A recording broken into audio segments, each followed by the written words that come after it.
नमस्कार बच्चों, excellence explore में आपका स्वागत है। बच्चों आज चैप्टर स्टार्ट करेंगे हम। कौन सा चैप्टर? नंबर फर्स्ट है इंडियन इकोनॉमी की इकोनॉमिक्स। क्लास कौन सी है बच्चों? 12th। क्लास कौन सी है बच्चों? 12th है। चैप्टर फर्स्ट का नाम है बच्चों स्वतंत्रता के समय भारतीय अर्थव्यवस्था कैसी थी। Indian economy on the eve of independence, यानी कि जो सब भारत आजाद हुआ था उस समय जो स्वतंत्रता मिली थी उसके समय हमारी अर्थव्यवस्था कैसी थी। तो बच्चों पहले देखते हैं हम लोग किसके बारे में, ब्रिटिश शासन से पूर्व भारत में क्या क्या होते थे, कैसे कैसे क्या क्या होता था।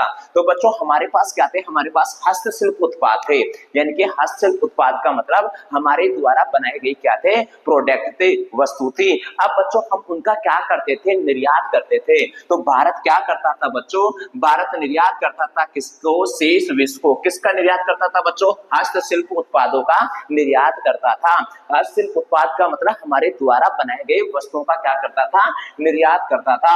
हस्तशिल्प के मामलों में भारत बहुत जानी मानी पहचाना देश माना जाता था। यहाँ से बहुत सारी चीजें, बनाई हुई चीजें हम पूरे विश्व में भेजते थे और वहां से हम क्या लेते थे बच्चों? सोने का प्रवाह करते थे और अंतर्वाह करते थे, यानी कि कुछ वस्तुएं मंगवा लेते थे या ऐसा बोल सकते उसके बदले हम क्या लेते थे? सोना लेते थे। इसीलिए बच्चों भारत को उस समय क्या कहते थे? सोने की चिड़िया। क्या कहते थे बच्चों? सोने की चिड़िया कहते थे।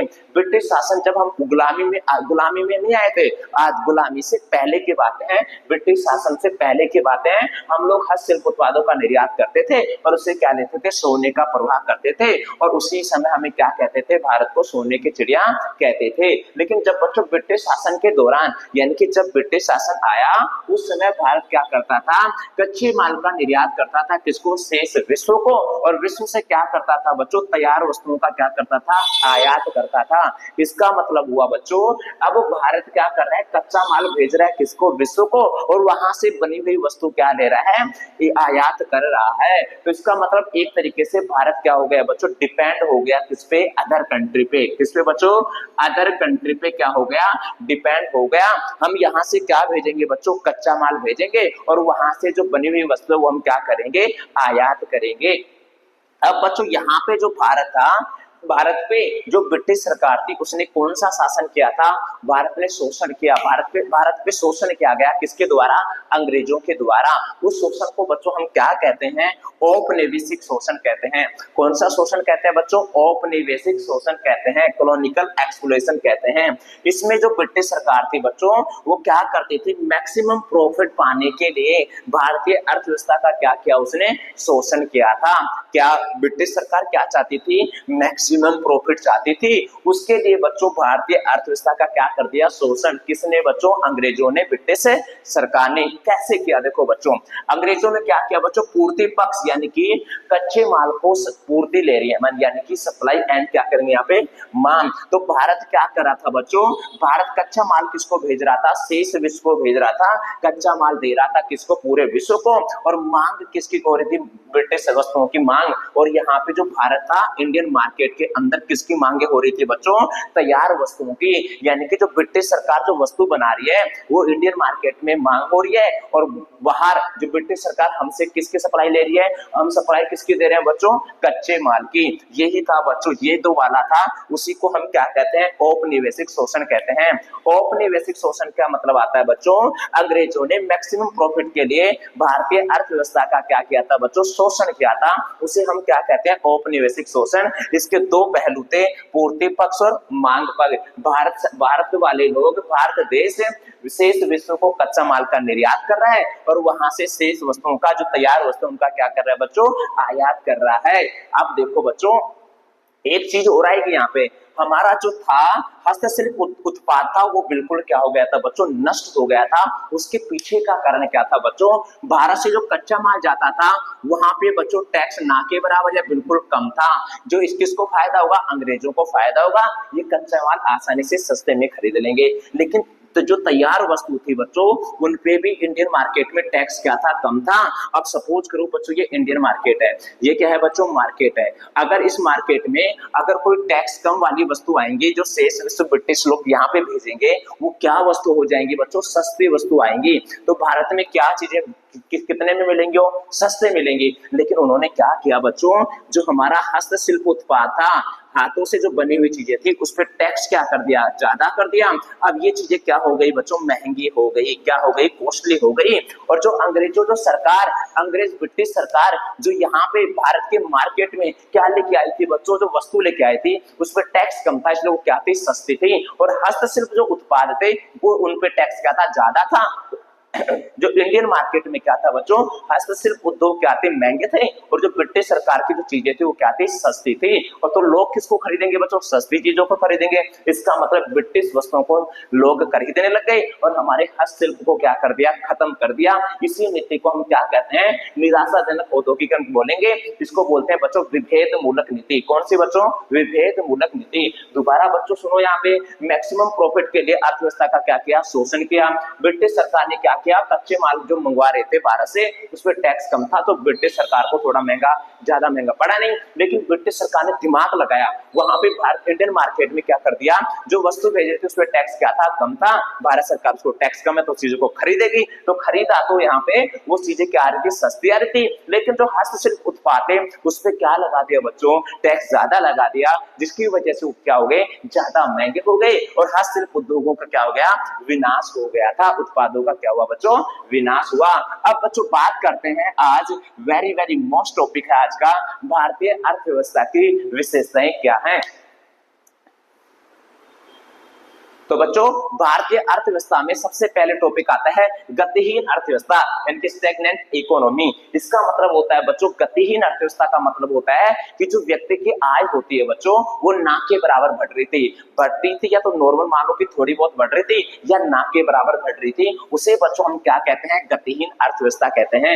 दूसरा आता है बच्चों पिछड़ी हुई अर्थव्यवस्था, बैकवर्ड इकोनॉमी। इसका मतलब बच्चों प्रति व्यक्ति आय, क्या बच्चों, प्रति व्यक्ति आय जो थी वो बहुत कम थी। प्रति व्यक्ति आय उस समय जब भारत स्वतंत्र हुआ उसमें पिछड़ी हुई अर्थव्यवस्था का मतलब था कि प्रति व्यक्ति आय की वो कित कम थी, कितनी थी बच्चों, 230 रुपए थी, मात्र 230 रुपए प्रति व्यक्ति आय थी। तो इसी को क्या बोलते हैं बच्चों, पिछड़ी हुई अर्थव्यवस्था। आज के टाइम में पूछे तो 2021-22 के आसपास पूछेगा तो 2.14 लाख रुपीज है। कितना, 2.14 लाख रुपीज है। और पुराने जब भारत आजाद हुआ उस समय कितने थी बच्चों, 230 रुपए थी। अब बात करते हैं बच्चों कृषि का प्रभुत्वता। कृषि का प्रभुत्व का मतलब होता है बच्चों, इंडियन जो भारत जो के लोग थे वो ज्यादातर किस पे डिपेंड थे, कृषि पे डिपेंड थे। कितने परसेंट लोग बच्चों, 72% लोग किस पे डिपेंड थे, कृषि पे डिपेंड थे। लेकिन बच्चों कृषि का मात्र कितना, 50% जीडीपी में रोल था। कितना, 50% जीडीपी में रोल था, जो कि क्या दिखाता है, पिछड़ेपन को दिखाता है। एक आता है बच्चों निराशाजनक औद्योगिकरण। इसका मतलब था बच्चों कि हमारे जो औद्योगिकरण था वो निराशाजनक थे। इसका मतलब हमारा हस्तशिल्प उद्योग क्या हो गया था बच्चों, खत्म हो गया था। आयातों पर भारी निर्भरता, हम लोग ज्यादा डिपेंडेंस हो गए थे, किस पे, आयात पे। हम हमारी चीजें बना नहीं रहे थे, हम क्या कर रहे थे बच्चों, जो बाहर से जो अंग्रेज लोग, ब्रिटिश सरकार जो वस्तु बना रही थी उस पर डिपेंड ज्यादा हो गए। इसको बोलते हैं बच्चों आयातों पर भारी निर्भरता। एक आता है बच्चों सीमित शहरीकरण। कौन सा बच्चों, सीमित शहरीकरण। इसका मतलब उस समय मात्र 15% लोग कहाँ रहते थे, शहरों में रहते थे। 85% लोग कहाँ रहते थे, गांव में रहते थे, जो कि पिछड़ी हुई अर्थव्यवस्था का क्या करता है, साइन देता है। एक आता है बच्चों अर्ध सामंती अर्थव्यवस्था। इसका मतलब होता है बच्चों हमने ना तो पूंजीवादी अर्थव्यवस्था अपनाई ना समाजवादी अर्थव्यवस्था अपनाई, हमने कौन सी अर्थव्यवस्था अपनाई बच्चों, अर्ध सामंती अर्थव्यवस्था अपनाई थी। अब बच्चों आगे बात करते हैं, इसको दोबारा पढ़ते हैं। ब्रिटिश शासन से पूर्व भारत हस्तशिल्प उद्योग निर्यात करता था, शेष विशेष सोना लेता था। इस समय सोने की चिड़िया कहलाता था।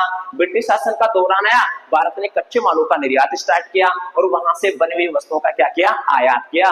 औपनिवेशिक शोषण किसे कहते हैं, ब्रिटिश सरकार ने मैक्सिमम प्रॉफिट पाने के लिए भारतीय अर्थव्यवस्था का क्या किया था, शोषण किया था। उसे हम क्या कहते हैं बच्चों, औपनिवेशिक शोषण। उसमें ब्रिटिश सरकार कच्चा माल क्या करती थी, भारत से लेती थी और ब्रिटिश सरकार बनाई हुई वस्तु को कहां बेचती थी, इंडियन मार्केट में। मार्केट में ये जो कच्चा माल जा रहा है उसमें टैक्स ना के बराबर या कम था, तो ये सस्ती में मिल जाएगा किसको, ब्रिटिश सरकार को। लेकिन ये भी क्या करते थे, टैक्स कम देते थे। तो भारत सरकार क्या करती थी, ब्रिटिश से बनी हुई चीजों को यहाँ पे खरीदते थे। मार्केट में कौन है बच्चों, ब्रिटिश वस्तुएं थी, ब्रिटिश वस्तुएं थे, ब्रिटिश प्रोडक्ट थे। और हमारा हस्तशिल्प उद्योगों पे टैक्स क्या था, ज्यादा था। लोग हस्तशिल्प उद्योगों को नहीं खरीदते थे, किसको खरीदते थे, सस्ती चीजों को, जो कि ब्रिटिश सरकार के द्वारा आई हुई है। तो बच्चों यहाँ तक तो आपको समझ में आ चुका है। अब इसके नेक्स्ट पॉइंट में मैं आपको बता देता हूँ, यहाँ पे तो आपको समझ में आ चुका है, लेकिन अब बात करते हैं बच्चों भारतीय अर्थव्यवस्था की विशेषता क्या थी। पहला बच्चों आपको समझ में आ गया, गतिहीन अर्थव्यवस्था का मतलब होता है बच्चों हमारी व्यक्ति की आय इनकम क्या थी, ना के बराबर बढ़ रही थी। एक आता है बच्चों पिछड़ी हुई अर्थव्यवस्था, इसका मतलब आता है प्रति व्यक्ति आय, क्या बच्चों, प्रति व्यक्ति आय तो की वो उस समय बहुत कम थी। कितने थी बच्चों, 230 रुपए थी, जो कि वर्तमान समय में 2.1 लाख रुपीस है। तो ये भी ध्यान रखना, ये किसको संबोधित करते हैं, किसको इंडिकेट करते हैं बच्चों, पिछड़ी हुई अर्थव्यवस्था को इंडिकेट करते हैं। अब एक पॉइंट था हमारे पास बच्चों कौन सा, कृषि का प्रभुत्व। इसका मतलब ज्यादातर लोग यानी कि 72% भारत की कार्यशील जनसंख्या का 72% लोग किस पे डिपेंड थे बच्चों, कृषि पे डिपेंड थे। किस पे, कृषि पे डिपेंड थे। लेकिन इस कृषि का मात्र 50% जीडीपी में रोल था। जीडीपी में कृषि का कितना रोल था बच्चों, 50% था। कब बच्चों, स्वतंत्रता के समय। कितनी कार्यशील जनसंख्या डिपेंड थी कृषि पे, 72% जनसंख्या किस पे डिपेंड थी बच्चों, कृषि पे डिपेंड थी। आगे आता है बच्चों निराशाजनक औद्योगिकरण, एक विभेदमूलक नीति थी जो मैंने बता दिया टैक्स वाला, उससे हमारे पूरे हस्तशिल्प उद्योग क्या हो गए थे, खत्म हो गए थे। पूरे का पूरा भारत किस पे डिपेंड था बच्चों, आयातों पर निर्भर था। एक आता है बच्चों सीमित शहरीकरण, 15% लोग कहाँ रहते थे बच्चों, शहरों में रहते थे, और 85% बच्चों कहाँ रहते थे, गांव में रहते थे, जो कि पिछड़ेपन का क्या है, एक एग्जाम्पल है आपके सामने। एक आता है बच्चों अर्ध सामंती, अर्ध सामंती का मतलब बच्चों ना तो पूंजीवादी और ना ही कौन सी बच्चों, ना ही समाजवादी, यानी कि मिश्रित अर्थव्यवस्था अपनाई थी, उसको हम क्या कहते हैं बच्चों, अर्ध सामंती अर्थव्यवस्था बताते हैं। तो अर्ध सामंती का मतलब आपको समझ में आ चुका है।